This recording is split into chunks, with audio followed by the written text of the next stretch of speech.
Првите словенски просветители биле Кирил, роден 827 година, живел до 869 година, и Методи, роден 825 година, живел до 885 година, родени во Солун. Кирил бил наставник, а Методи завршил право, но подосна се замонашил. Нивната најголема мисија била да ги покрстат и описмена словените. Браќата Кирил и Методи ја создале новата азбука, глаголица, превеле и создале први словенски книги.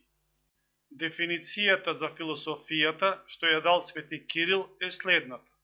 Философијата е разбирање на Божите и на човечките нешта за човек да може да му се доближи на Бога. Таа го учи човекот со делата да биде слика и суштина на оној што него го создал.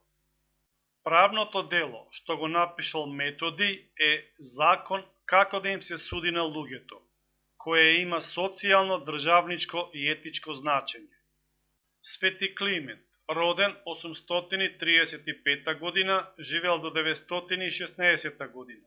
Действувал во Охрид, развил исклучителна верска и образовна дејност, основал прв словенски универзитет, ја заменил глаголицата со кирилица. Етичката порака на Свети Климент била: тргај се од злото и прави добро. Богомилството била посебна појава од првите векови на словенската писменост и христијанство, инспирирано од дуалистичките учења за доброто и злото на Заратустра од Персија.